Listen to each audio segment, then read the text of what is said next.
Stay tuned for the Splash Live.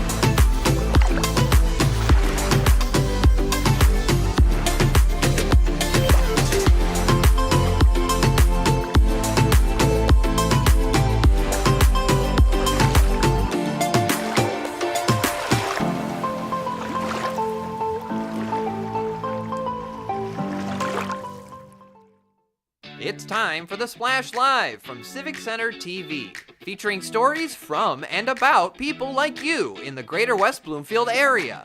Simulcast on cable, 89.3 Lakes FM, social media, and the web. Now live from Green Media Center on Walnut Lake Road, it's the Splash Live.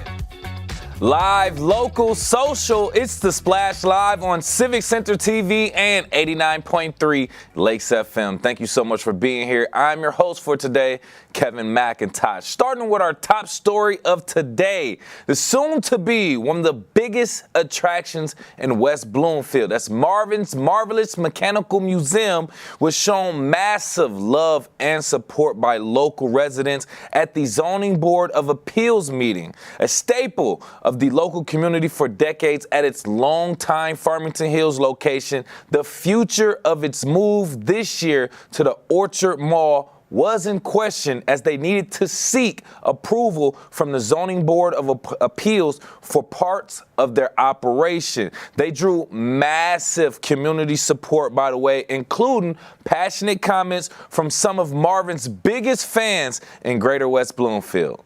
I'm just so excited to have them. Everybody I know is excited. On Facebook, I can tell you, you only got 200 comments, but there's thousands of people who are in favor of this business. It's something all my friends like to do. It's like in this area, there's a lot of fun things to do, although there's not many arcades, and it's just one of those things that everyone can agree on. Let's go to Marvin's, let's just go have fun. It is poetic because the Yagoda family started their pharmacy in Detroit at Ardmore and Finkel in 1931. And they never left, even after the riots, even after everything that happened to that neighborhood, which became very distressed. And, you know, I walked that neighborhood with Marvin Yagoda, and he never mentioned anything about what was going on there except the beautiful architecture, the gorgeous trim on the magnificent buildings. He was just a dreamer and a lovely person. And I'm sorry I'm getting emotional, but I'm so glad to hear that the board supports this. As a mom who's older, to be able to show these kids a little bit of my world. So it's a connection between my 12-year-old son, and I won't say my age, but it's really a wonderful thing. And in addition to the comments at the meeting, over 200 letters of support were sent to the West Bloomfield Development Services Department in favor of our beloved arcade. And members of the Zoning Board of Appeals agreed Marvin's move to the Orchard Mall would be very beneficial to the community. It helps with the mall for draw, because we want a viable mall. And it will bring people to the town center district. This is a perfect example of when a variance request is appropriate, given the opportunity to make a minor modification to the variance to allow for a business that enhances the community, is so well embraced by so many people, contributes to the goals of our community in terms of having entertainment for families, attracting families, supporting businesses. I mean, this is just a win for everyone. It aligns with, everything that we do for our community from in every age group. So it's exciting to see that you're still here. There's so much going on at your old place and redevelopment there that you're hopefully easily able to just move your business a little bit north. Now, in case you didn't know, projects tend to go to the zoning board when they are seeking variances against existing ordinances. For the Orchard Mall, representing their soon-to-be tenant, the needs proposed were fairly straightforward. So the first variance is a variance of 20 feet to permit a coin-operated amusement device business to be closer to a residential unit line. So what they've proposed is 80 feet, and the requirement we have is 100 feet. The second is a variance to permit access through a front exterior wall of the Orchard Mall instead of an entranceway common to other business establishments within Orchard Mall. As with the Planet Fitness case, the proposed use by Marvin's Marvelous Mechanical Museum is compatible with the existing mall use and surrounding uses. And the proposed reoccupancy of the vacant space previously occupied by Save on Drugs will not interfere with the orderly development of the area, as everything is proposed to stay the same on the site. And ultimately, support from West Bloomfield for this project was overwhelming, and it was reflected in the zoning board's decision. I think that everyone here has a special connection to Marvin's. My grandparents took me there as a child. I hope one day to take my grandchildren there, and I hope that that's a cycle that gets to continue. May I get a roll call vote, please? Mr. Justy? Yes. Ms. Hagopian? Yes. And Mr. Colo? Yes. And the chair is yes. Good luck with your project. We look forward to seeing you. Thank you very much. Thank you. Excited for you. And you can watch the full zoning board meeting on demand on our website, civiccentertv.com. And for more updates on Marvin's Marvelous Mechanical Museum's big move to the Orchard Mall, you can visit them on their website, marvin.m.com, for more information. And speaking of Marvin's Marvelous Mechanical Museum, we are now being joined by the owner of Marvin's Marvelous Mechanical Museum to give us a little bit of the story from his side. We want to welcome Jeremy Yagoda to Civic Center TV's The Splash Live. Thank you for being here, Jeremy. Thank you for having me. Now, per usual, we're happy to have you here, Jeremy. We're happy for everything that you've done. We just watched the videos from the Zoning Board of Appeals and everything that happened there. First and foremost, how did it feel from you to receive such overwhelming support from the Greater West Bloomfield community? You know, honestly, going in, I was a little nervous last night. I really was. And seeing the support, hearing everybody speak, it was just marvelous. It got me a little emotional, but I'm so excited about what's to come. And I can honestly see the emotions in your face, Jeremy. You're watching people just tell their stories, listening to people say how excited they were just to have memories there and how excited they are to have memories going forward, even bring their grandkids to Marvin's Marvelous Mechanical Museum. So we can't wait, and we're happy about that. But now we also have to speak to the collaboration and the work that you're doing with the West Bloomfield Township. So overall, can you just share more about your experience with working with the West Bloomfield Township officials and the support you received from them? You know, from the very start of this, from the first time that we met with them, it's just been marvelous. They've been supportive. They've been excited. You know, everybody has expressed that they really want us there. And that just, it's touching. It's overwhelming to hear all the support and see all of it. And I couldn't have asked for a better city than West Bloomfield and the entire government to help me through all of this. And my landlord at Orchard Mall has just, I couldn't have found a better landlord possibly.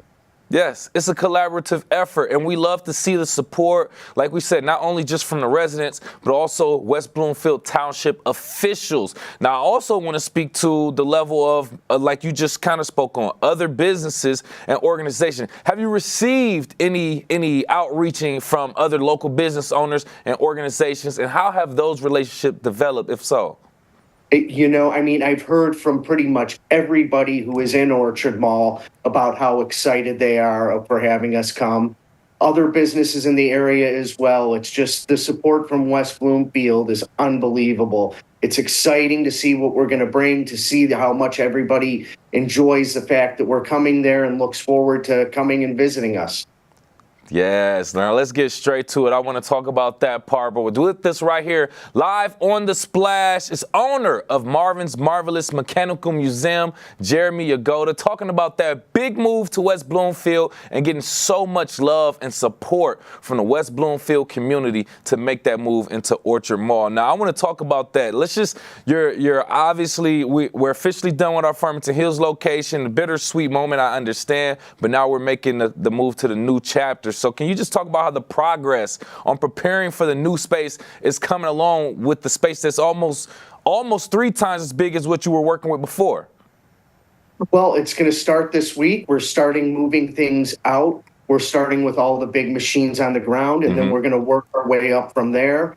You know, the walls, the ceiling, everything's coming down, and hopefully everything will be going up in the new location. And you know, now it's just a matter of the permitting, and we're full steam ahead on the build out and everything going forward from here. Jeremy, I'm gonna be honest. When I can't, you all have so much stuff, Jeremy. I'm just thinking about how extensive that move, how many moving parts goes into that move, and then also there's a lot of vintage things there that people have to take care of, and it probably takes so much care just moving. So I imagine it's going to be a long, careful, but very, very drawn out move from Farmington Hills to West Bloomfield. Now, can you just speak on some of the new features and things that we can expect with this big move? I know, like we said, we're expecting big space. So just paint that picture for other things that we can see new at the new location. Well, we're going to have a couple private party rooms for birthday parties, so they don't have to be in the middle of the snack bar. They can actually be in a room by themselves. We're going to be adding some new photo booths, some new antique games, some new ticket redemption games, all kinds of new things just to make a bigger impact. But we're also going to be able to actually spread the stuff out for a change, which is really exciting, to make it more accessible, more easy to get around. And we're just excited. I'm excited too, Jeremy. I really, really am. And I think the entire community is excited. I speak for everyone when I say that also. Do we have, by any chance, any special plans or events in the works possibly for this big grand opening? Absolutely. I don't really have any details yet, but you know, follow us on Facebook, and as it gets closer, we will be announcing everything, and it's going to be exciting. Is there anything that the community can do, anything further that the community can do in this progress or this this transition to kind of further help and support? For right now, just following us on Facebook, showing your support there, and it's all we need for this moment, and we're really excited. It's going to be marvelous. Perfect. Marvelous. No pun intended, right? Last thing, Jeremy, just to ask, just to paint that picture, what does it mean to you and your family to carry on your father's Marvin's legacy into this new West Bloomfield location? You know, my father, this was his hobby. It was a passion. It was never just a business. And I've absorbed that from him, and it's the same for me. And these are things that we always wanted to do. Shortly after we opened, we realized we needed more space, but we just never have had the opportunity to expand. And, you know, this unfortunate situation has turned into a great situation because it's put us in the corner and given us the opportunity to do these things and expand. And just seeing how many people are touched by what my father started out of passion is overwhelming. It's emotional. It's exciting. I just can't wait. You know, and I can agree with that too. That just speaks volumes to the work and how many lives that, you know, Marvin's Marvelous Mechanical Museum have changed and touched in the area. And it also, everything happens for a reason. This happened so that you can see the overwhelming support that you receive in West Bloomfield. So once again, thank you for everything. We are looking forward to it. And we want to thank you again for your time. Owner of Marvin's Marvelous Mechanical Museum, Jeremy Yagoda. Thank you again, sir. Thank you. So excited for that new location at the Orchard Mall in West Bloomfield as we receive more information, hopefully grand opening special information. We will obviously relay that to you. For more information, visit their website, Marvin3M, Marvin, the number 3, the letter M.com for more information.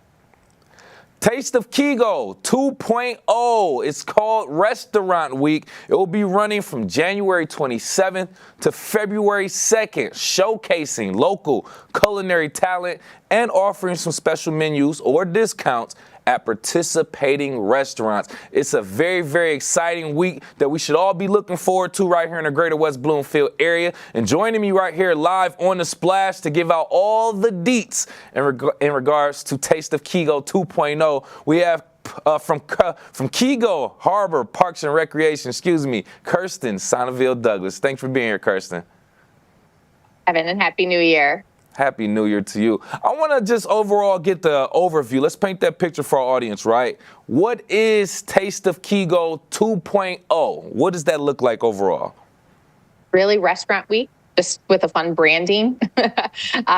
Some historical is, we used to do an event called Taste of Kigo at Santia Hall. It was Kigo Harbor Parks and Rec's largest fundraiser. And when the pandemic hit, unfortunately, staffing and not being able to get together were concerns. And then just wanting to make sure that we were supporting our local community and those establishments that support us and make our city so great. And so we just kind of rebranded it 2.0 and made it Restaurant Week, so bringing and driving customers to the restaurant. All right, I'm already starting to get hungry just thinking about this. I want to talk about the community impact when it comes to this event ultimately. How has Taste of Kigo Harbor actually helped strengthen the connection between like local businesses and restaurants and actual residents? Great question, right? It just brings people together, which I think is so great, and it helps boost our local economy, our local businesses, and fostering some pride in our community. We have some great eateries, right? And so just getting that out there and encouraging people to try something new even. Nice. Can you give us some insight into some of the restaurants that will be featured and or some of the feedback you received from some of them? Super. We have 11 this year, so we're very excited. We have some new ones. So I'm just going to list them off in no particular order. We've got Gino's, The Lodge, Jet, Pizza, Canals, Tequila, Flores, and more. Bar Chocolate, Lorenzo's Pizza, Buscemi's, Tony's Deli, Harbor Steakhouse, and Jaybird. And so we're really excited because we have some new ones. Like you wouldn't think Bar Chocolate, right? But they're going to offer a special as well. So we're very excited to have everyone participate. We have some of the new restaurants. We've got Brew Brothers who are just doing their soft open and weren't ready to commit, but they're excited to participate next year. So we're excited for it to grow each year. Ooh, you just named a few different restaurants, different cuisines, just in the restaurant names. I'm just like, I could eat that all day, every day. I cannot wait. So I want to ask about that. With that being said, you just named the restaurants that are being featured so far at Taste of Kigo 2.0. How do you ensure that this event is highlighting a diverse mix of cuisines to appeal to the different food lovers in our Greater West Bloomfield area? It's easy. Kigo Harbor has a diverse, culinary palette, I would guess you would say, right? From barbecue to Italian to, a little more diner areas to lots of pizza, right? So we have just an awesome, diverse mix of culinary establishments. So it was actually easy. I didn't have to do much of the work, just encouraging them to participate. And that's what we're here for also, to make sure we get participation from residents also, and they know the details and the intent behind Taste of Kigo 2.0. But join us right here live on The Splash from Kigo Harbor Parks and Recreation, Kirsten Sonneville Douglas, talking about Taste of Kigo 2.0 Restaurant Week, which will be happening January 27th through February 2nd, giving us all an opportunity to try out the various different culinary restaurants and dishes that we have in our area. I want to talk about the economic benefits ultimately, right? You working at being part of Parks and Rec. What kind of economic impact does Taste of Kigo actually have on local businesses and the community in general? That's super important, right? Attracting more customers to our restaurants, boosts in sales, and then especially during a slower period of time. That's one of the feedback that we received from the restaurants was this was a great time because it was after the holiday boom and then before the lull. There's a lull right now before say Valentine's Day or Super Bowl, and now we're getting to the spring months when people are more up to going out. And so right now this is a slow time. So we're just trying to offer some promotions, some specials to get people into those establishments. That's a good point. That's a great point, as a matter of fact. When you said that, it just went off. Ding, doing this right before the Super Bowl. Try out a few different places, see what you like. By the time the Super Bowl happens in another week, figure out what you like and go ahead and order that in great bulk. Get it catered to your home, as a matter of fact. That's what we can do. And that's just one of the things that I'm thinking of we can do, right? But what are some other things residents and even visitors can do to contribute to making this event even more successful? Try something new. Share this, right? We have a great community, and our neighbors are so close, right? From Sylvan Lake, Orchard Lake, West Bloomfield, Farmington, Waterford. It's not very far. And so people can come try out some of the new restaurants, some of the specials that are offering, right? Like Gino is offering a special menu. What other ones are there? Like Lorenzo's is offering a special on pizza, and we'll be highlighting those on our Facebook page, the Kego Harbor Parks and Rec Facebook page, as well as on the city website, so people can find out what those specials are. Nice, nice. Can I ask you a personal question, Kirsten? Do you have, see, when you name pizza, you instantly have my heart. So I can eat pizza pretty much from anywhere. Do you have any personal favorite dishes that you enjoy from any of these feature restaurants? I'm really excited to try the new Harbor Steakhouse. I haven't been with the new owner, so I'm very excited about trying that one. Lorenzo's, Jet, those are ones that we always go to. So we'll be ordering that too.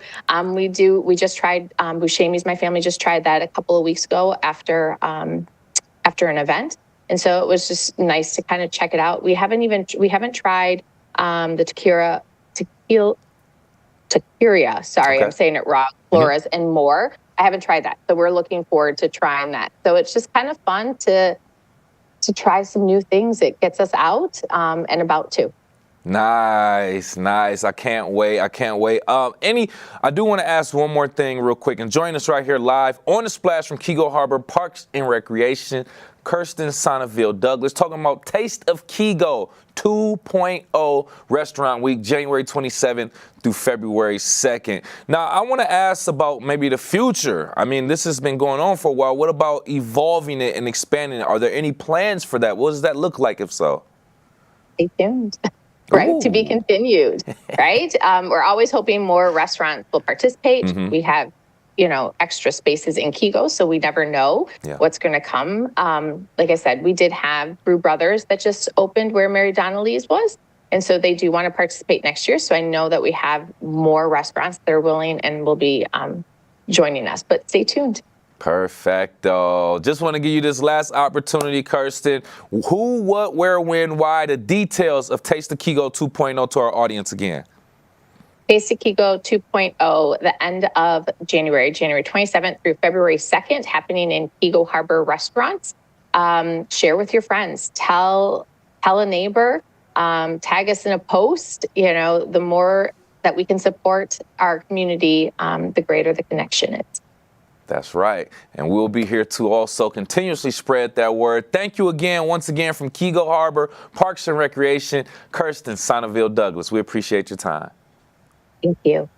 Can't wait. Just talking about it alone has my stomach rumbling. So we want to make sure everyone goes out there and support, and we'll continuously keep you updated with more information regarding Taste of Kego 2.0. As the temperatures are continuously dropping here in Greater West Bloomfield and all across the Midwest, we have to find out how we can save money on our energy bills while still kind of keeping ourselves warm as well. I had an opportunity to actually speak to a local home inspector who actually gave out some great tips and practices on how we can stay warm and save money on our energy bills. So the thing about sort of the greater Metro Detroit area in general is we have everything from brand new builds to homes built, in the late 1800s. So in that, you end up, really old homes, there's almost no insulation in them, right? Energy efficiency wasn't a thing back then. And then, you have homes like this one that were built, in the late 50s, 60s. There's lots of those in West Bloomfield. And those homes may have some insulation or some energy efficiency, but there are lots of things that can be done attention to those homes as well. In Greater West Bloomfield, we enjoy our local lakes during the summer, but we find ways to protect our homes from the lake effect wind during the winter. Particularly if your home has older windows and on that lake or windward facing side, you can get like a plastic film that can go over those, because odds are you're probably not going out those windows and doors. You're not opening them this time of year anyway. So you can put something like that, because even that amount will stop quite a bit the actual physical draft when you're getting wind forcing that air in. Some of the energy saving changes you make may depend on your current status and future plans. So as a renter, obviously you're not going to be putting in brand new windows or things like that, but you don't really have to. There are a lot of things that you can pick up from any big box home improvement store, to stop door drafts, to wrap around windows, gaskets that seal around those things, all of that stuff. You can get window film. If your home that you're renting has older inefficient windows, you can put window film on the inside. Even things like heavy curtains, can reduce your energy loss through windows by about 10%. But as a homeowner now, depending on how long you want to live in the house, may also determine the amount of material upgrades you want to do. Things like more energy efficient windows, doors, adding insulation to your attic. If you live in an older home, there may be very little or no insulation in the attic, and that's a tremendous amount of heat loss to an attic. And there are a lot of programs that are available both through the utility companies, DTE and consumers, as well as there are state and federal programs that are called HOMES, HOMES, and HEAR, HEAR, that will give you pretty big rebates for all sorts of those upgrades.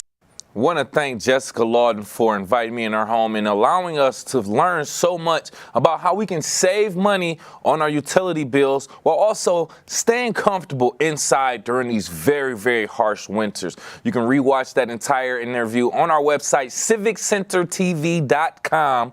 Click on the On Demand tab. And while we are experiencing these very harsh winters, polar vortexes, and more, there has to be a reason as to why we're receiving this unusually cold winter. We'll talk about that and explore that more as we come back. We are live, local, social. It's The Splash Live on Civic Center TV and 89.3 Lakes FM. We'll be right back with The Splash Live.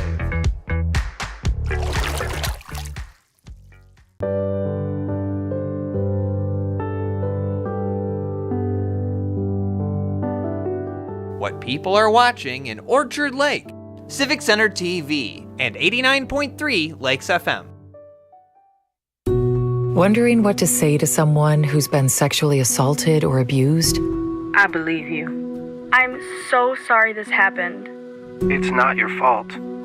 Confidential and anonymous help is available at the Michigan Sexual Assault Hotline. Connect with us 24/7.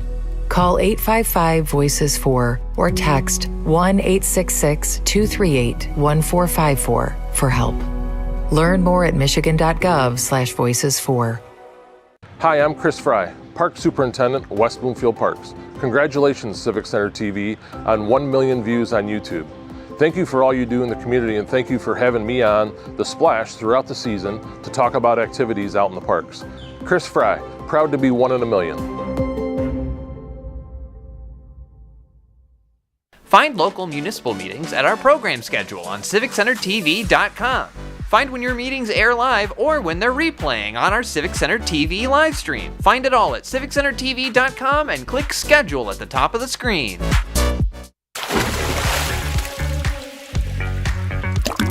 And now, back to The Splash, live.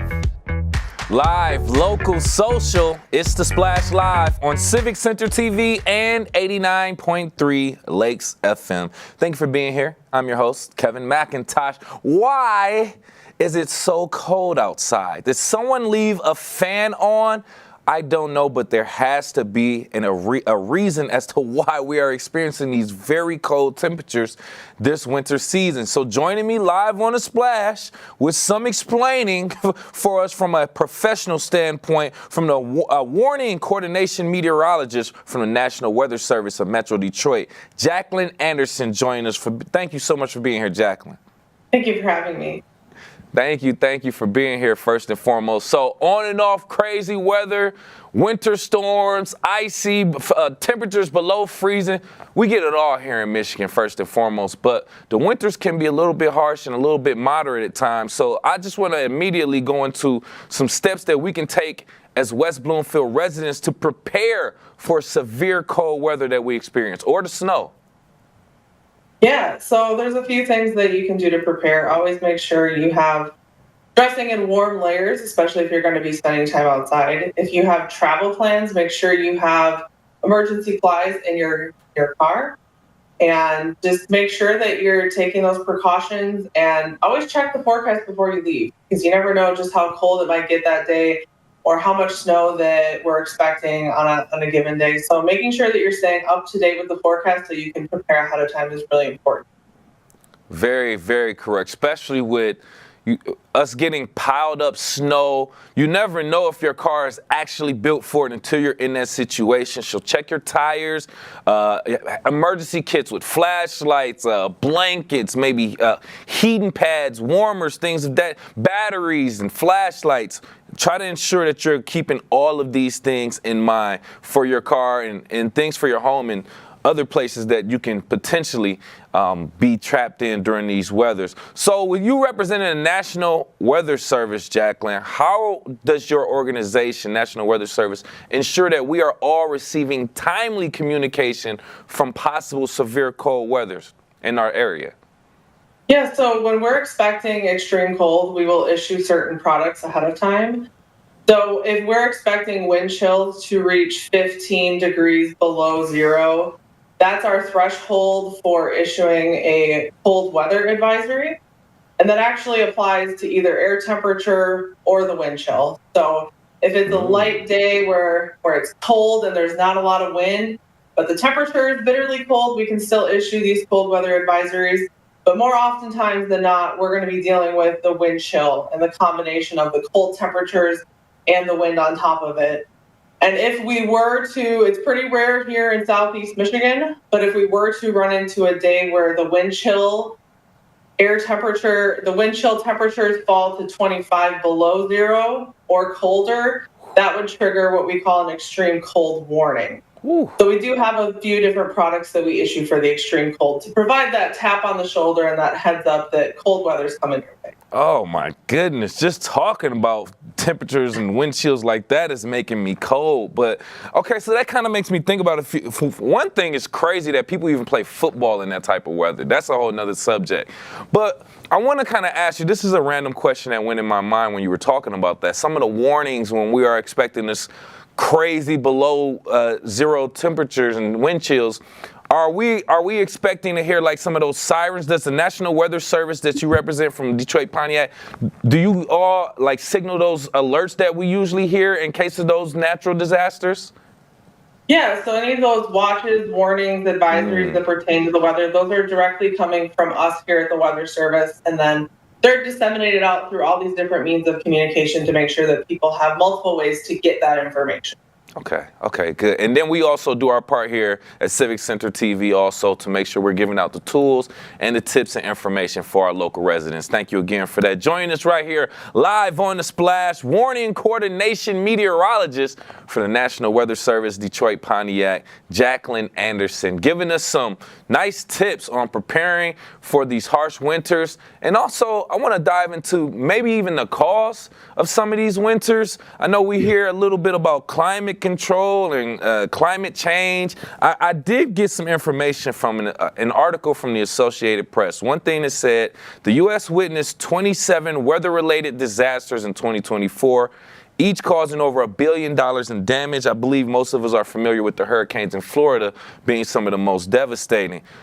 With that being said, we haven't experienced hurricanes, but we get these on and off storms. How does a warming climate influence the frequency and severity of a polar vortex that we experience here in Southeast Michigan?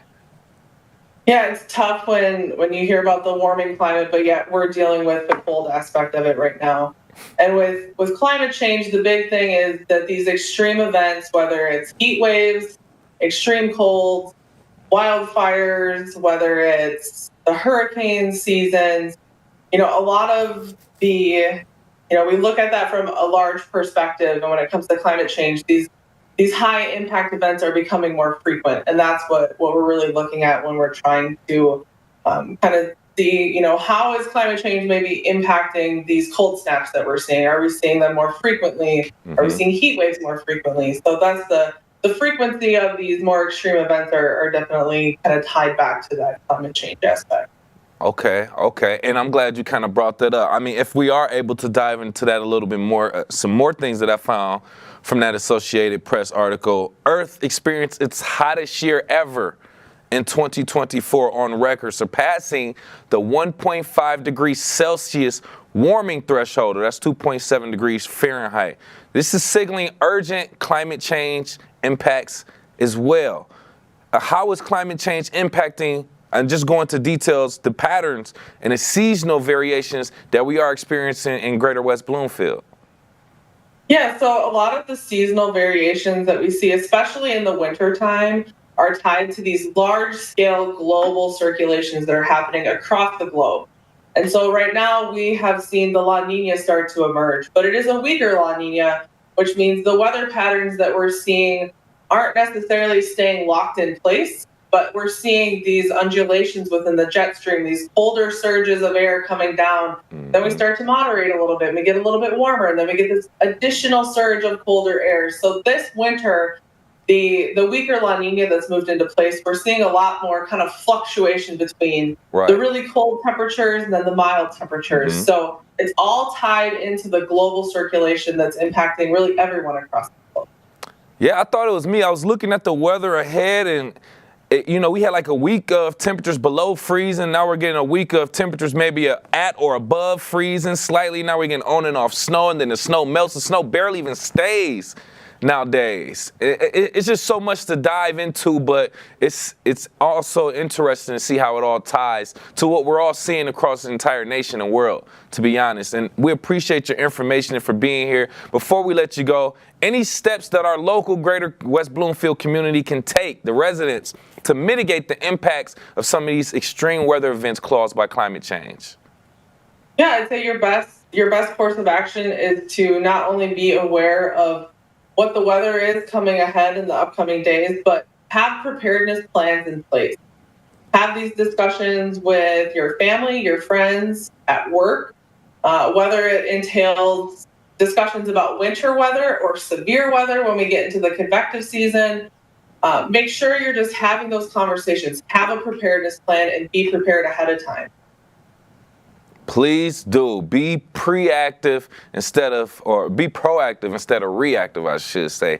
That way you are prepared for these winters that we all get on and off right here in Michigan, I should say. We want to thank you again so much for your information. Warning coordination meteorologist for the National Weather Service of Detroit Pontiac, Jacqueline Anderson. Thank you for your time.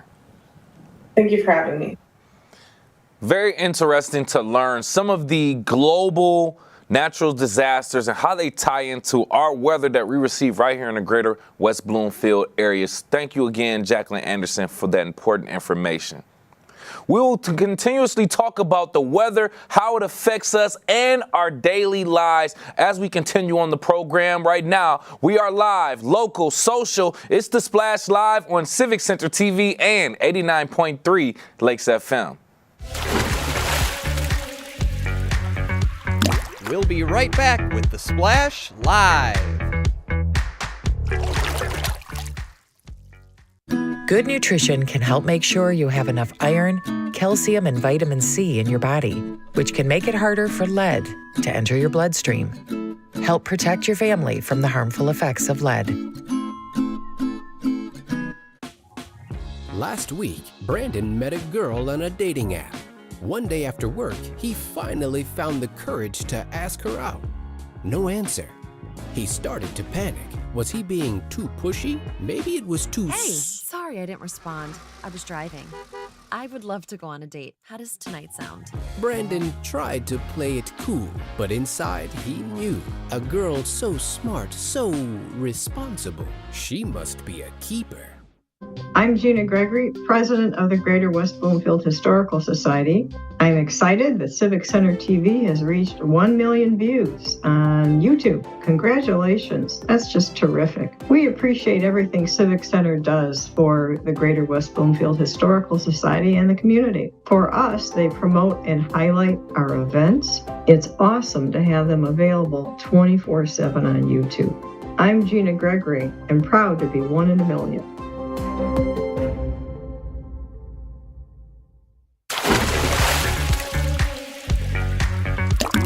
And now, back to The Splash, live.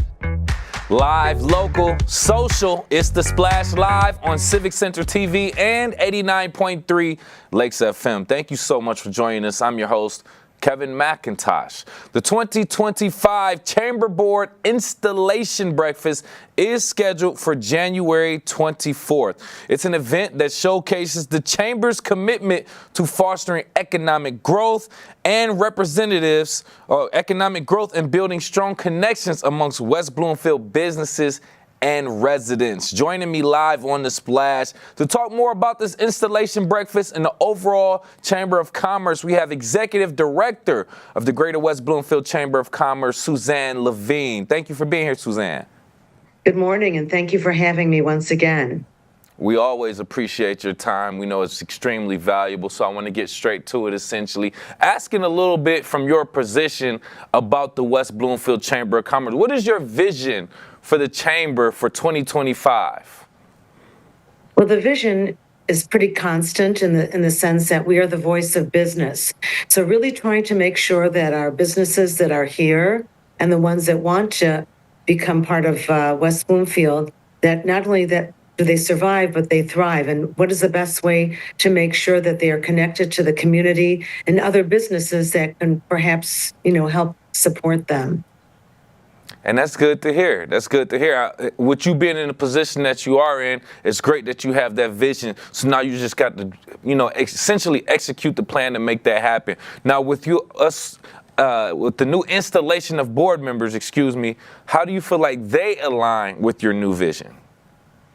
Well, the board is here to not only support me in my efforts, but to really reach out to the community. These are a great representative of large, medium, and small businesses, and they are great leaders and a great resource, not just for connecting with other people, but also maybe giving them some insight into how they can best promote their business.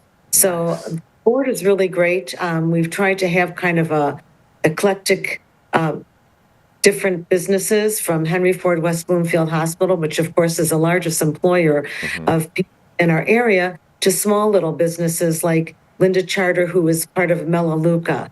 So I really try to make sure that we have a broad range, trying to represent everyone in West Bloomfield and beyond. I'm glad you put it in perspective with that scale, going all the way from the largest employer in our Greater West Bloomfield area all the way to maybe even an individual solo entrepreneur in the Greater West Bloomfield area. So it's good to know that we have resources for these types of businesses and business owners right here in the area. Now, I want to ask about your plan and the community impact of that. How does the charter plan to address some of these specific needs that our West Bloomfield businesses and residents are facing in the upcoming year? Well, we know that, COVID really hurt a lot of our local businesses. And at the time I tried to direct them to grants and resources within our community, like Oakland County and our township. Now going forward, I really have a plan of making sure that we canvass our local businesses and see what they feel their needs are. Is it more employees? Is it trying to get their word out, their name? How can they improve their reputation? Do they need resources for their employees? We have a lot of resources in the sense of we're connected to the township, we're connected to Oakland County. I know Noah Arbich, who's our representative, is always very interested to hear from them.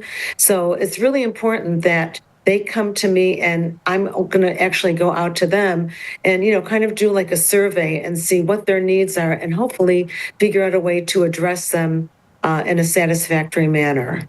Nice, nice. Once again, just highlighting all the resources, the different individuals that you have either part of the chamber or involved or like to hear from people in the chamber as well. It just goes to show how great that is. And with us right here live on The Splash, by the way, Greater West Bloomfield Chamber of Commerce Executive Director Suzanne Levine, talking about the upcoming installation breakfast, talking about incorporating new members. I want to kind of go back to that very briefly also. Any key outcomes that you are hoping to achieve from this board installation breakfast for both the charter and the community? What I'm hoping is that there'll be a great connection, a great networking event, because it's our board, so people don't necessarily get to meet any of these board members, like Henry Ford Hospital, Judge D'Agostini, again, 48th District Court judge, who's fabulous. She loves doing this for us. So it's interesting to meet her out of court and, get all of these people's perspective on what they see for their business. It's just a great event. And of course, we're always so grateful to Civic Center TV for covering it. And I think that the best thing they can come out of it is making new alliances, because the best people to promote your business are other businesses. There's a great for people. I always tell that story about the young gentleman that opened a pizza parlor, and he said, how can I get new business? And I connected him to real estate agents. And I said, when you sell a house, let him know, and he can deliver maybe a small or medium pizza and just say, welcome to the neighborhood. What a great way to, welcome someone and also get them to know. Great idea. You can give a coupon with it. So it's just, trying to figure out different strategies to help people promote their business that might not cost them that much money in advertising. And we know that when you walk into a store and then you see business cards of someone else, that you think, oh, wow, maybe this is a great business that I should look into. Maybe I will need a real estate agent down the road. Maybe I will need a home care person. So it's just a great way to, promote your business by having other businesses promote you. That is so key to success, especially right here in our Greater West Bloomfield area. I always highlight how I love to hear about different businesses, organizations, or even local leaders of authority coming together, working together for different events, different causes, supporting each other. And it's just a great thing because it sets a great example for the next generation as well. So love that we're hearing that and seeing that from your perspective in the chamber. Now, I know that businesses locally, they have to do a lot of marketing themselves to kind of stand out to the community and build that connection to the community also. But can you just talk about how the chamber itself as an overall organization helps collaborate or foster that collaboration between the businesses and our actual community? Well, one of the things I've created within the chamber are these specialty networking groups. For example, today we had our wealth group, our wellness and health professionals, and we had it at LE Mental Health. And anyone that's interested in any kind of health, it could even be financial health, came to this meeting to network with one another. I have a senior resource group because we have so many assisted living places in our, facilities in our community. So this is also another great group that helps foster collaboration. And we know that competition is never going away. So one of the things I try to tell people when they join the chamber or they're thinking about it is, let's figure out what makes you unique. There's a lot of real estate agents, but there must be, maybe you specialize only in seniors. Maybe you specialize in commercial. Let's try to figure out what makes you different than the others. So that's what you can highlight when you're going out into the community, why they should use you. So that's one of the things that I sort of figure that is a great asset of a chamber is, trying to highlight your specific, qualifications, how we can promote it and make you stand out from the crowd. And also coming to these meetings is so important. You could send 1,000 brochures, but let's be honest, when it comes to health and money, you're not just going to go to any dentist. You're not going to turn your parent over to any home health care person. You're not going to give money to any financial person. Health and money are trust issues. So the more they can send even someone from their business, if they can't come, to get to know and build that relationship, that one-on-one trust is really, it's invaluable.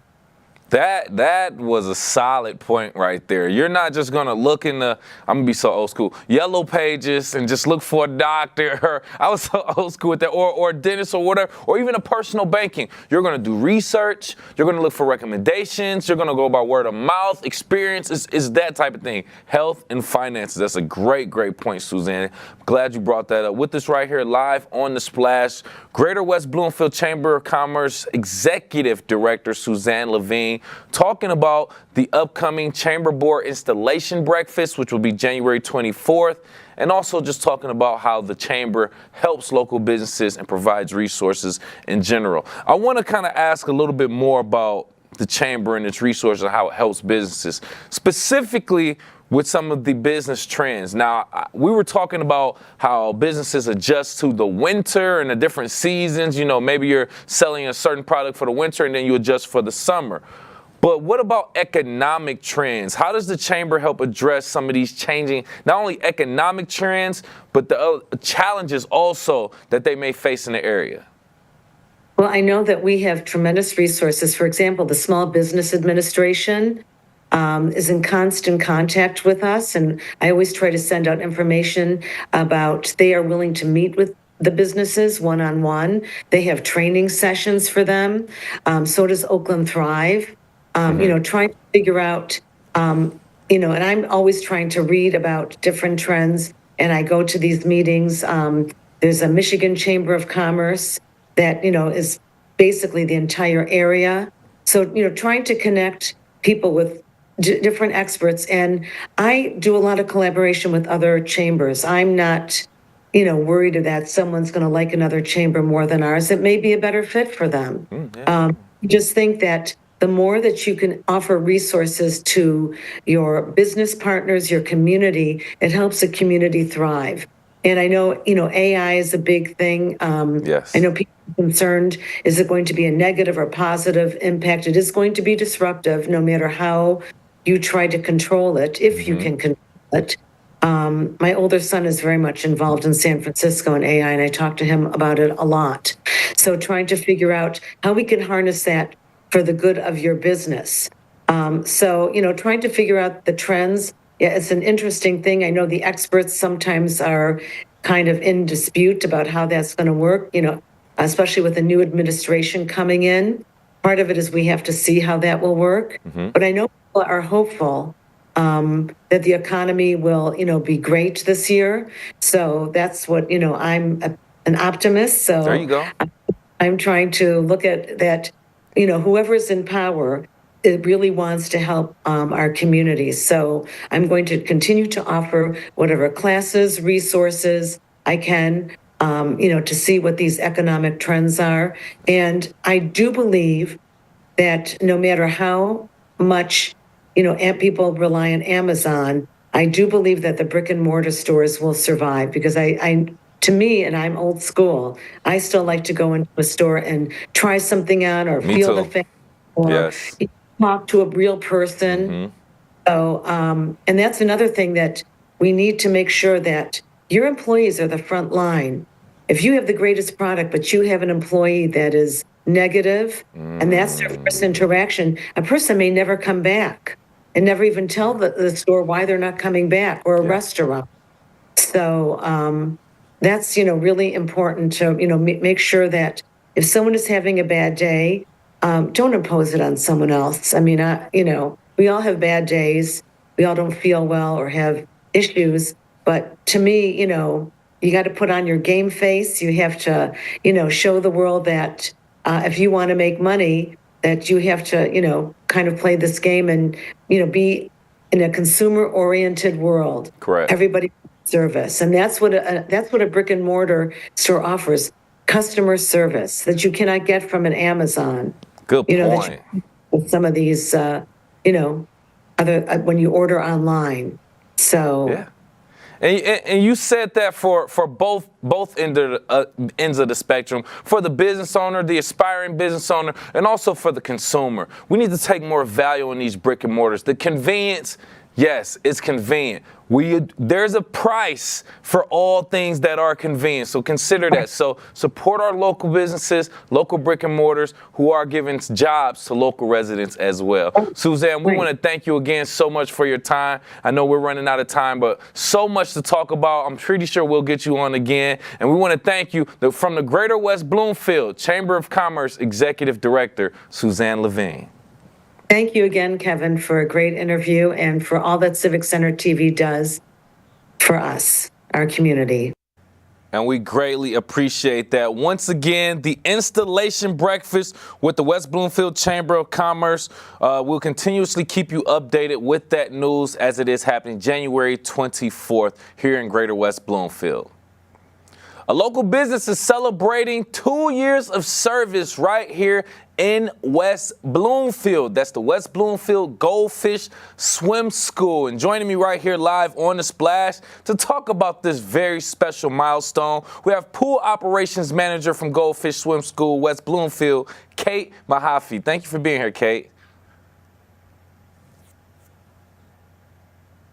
I think we have a brief audio technical difficulties with you right now. As we get that figured out, we just want to once again point out the fact that we are celebrating 2 years of service, Goldfish Swim School being right here in West Bloomfield, just getting their reactions and seeing what their plans are for this celebration and this milestone. Kate, so as we have you right here on the program, can you just explain to us what this means to you and the team to celebrate 2 years of Goldfish Swim School in West Bloomfield?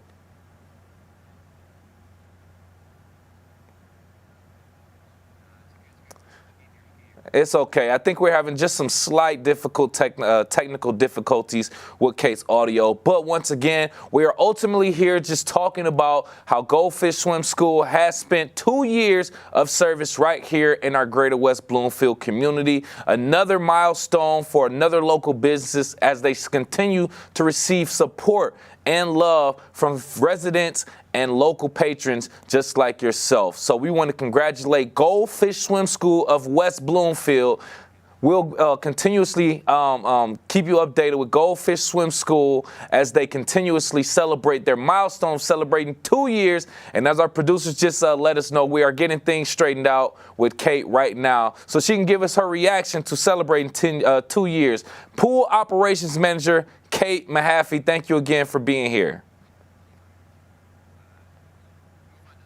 Still figuring things out. So once again, we'll continuously keep you updated. But thank you again to Kate for being here as we figured things out there. No problem. We are getting word that Kate has figured out her audio situation. So we are joined right here live on The Splash by Pool Operations Manager from Goldfish Swim School, Kate Mahaffey. Thank you again, Kate. Thank you so much for allowing me to be here. Live TV, you gotta love it. We appreciate it. So we just want to very, very quickly, as I was just explaining, 2 years. What does this mean to you and your team to celebrate 2 years at Goldfish Swim School? It means so much. Huge possibilities and a better and a brighter future for all of our young children. Our team here has been working so hard to educate not just swimmers, but the parents too, and grandparents and aunts and uncles about water safety. So it's just been a blessing to see all of our swimmers grow and get better and practice those water safety skills. And then having parents and grandparents and aunts and uncles practice at home with them. It's just fun to see all of their great accomplishments in the water. Now, I see if you're watching on Civic Center TV, you see the #2 balloon right behind her celebrating 2 years of service to our Greater West Bloomfield community. Can you just share any details? Do we have any special events, activities planned for this milestone celebration? So we just had our 2-year anniversary party on the 20th.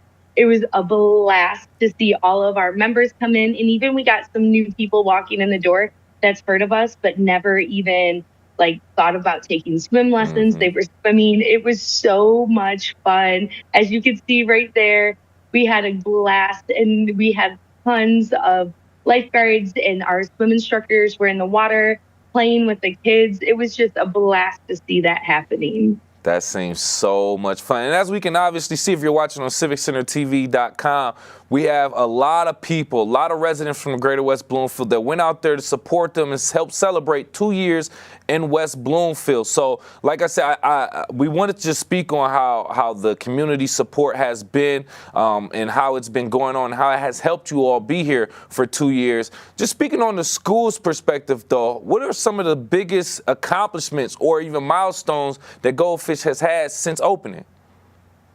I mean, we have been getting more lanes, more teachers, because our classes are getting fuller and fuller. So that's a great news to hear that we're going to be opening up more lanes so we can accept more people coming in. And we're going to be extending some of our time periods on the weekends. So therefore, we'll have longer classes to help those parents that want to swim, but maybe we were just not in their time frame. And now we are. So as we're growing, we're seeing more hours of operations. And we're opening up more and more lanes, which is just so much fun to see. All these kids just coming in, our pool's just getting fuller. We're getting more lifeguards because we have so many people in our pool right now, and it's just fun to see that. Growth. I love to hear it. Love to hear it and see it. Growth right here in West Bloomfield based on the support that you're getting. With us right here live on The Splash, Pool Operations Manager for Goldfish Swim School, West Bloomfield, Kate Mahaffey, just talking about their celebration and milestone and what it means in general. Don't want to hold you up too much longer, Kate. Just a few more questions. With you all being established here for 2 years now, can you just say from your angle, what sets Goldfish Swim School apart from other local swim schools? I think it's our core values. Our core values, we live and breathe it. We always want to make sure we're giving out the golden experience, treating people with integrity, compassion, and trust, wow customer service. And the most important one is celebrating. We celebrate our kids all the time. Any accomplishment they do, we let them know no matter how big or small, we're going to celebrate them. Nice, nice. And it's glad that you all do that, and we appreciate you again. Like I said, we want to let you go. Any additional information, news that you want to let the residents of Greater West Bloomfield know in regards to celebrating 2 years of service for Goldfish Swim School? Well, we do have our Refer a Friend program. Right now, they're getting a $50 credit. So if you are a member here, bring your friends in. You'll get your $50 credit. Also, just knowing that we offer water safety presentations, those are super huge. We go to schools, we go to daycares, we go to churches, we go to the communities, we go all over. We even have them come into our school and do water safety presentations. And it's just educating parents and children how to be safe in and around the water. We have it for all ages from 4 months all the way to 12 years. So we have all these amazing resources for parents, how to keep their babies safe at home, and then also how to help our kids to be safe when they're out at the lakes or the other pools, how to be safe. And we appreciate very valuable information, especially for our babies right here in our homes. So thank you again for everything that you and the team does at Goldfish Swim School. Once again, Pool Operations Manager for Goldfish Swim School in West Bloomfield, Kate Mahaffey. We appreciate your time. Thank you. Thank you so much. And congratulations again to them over at Goldfish Swim School. We appreciate any and everyone for watching and listening to The Splash Live as we give you all the information and talk about things that are affecting you right here in your homes. We are live, local, social. It's The Splash Live on Civic Center TV and 89.3 Lakes FM.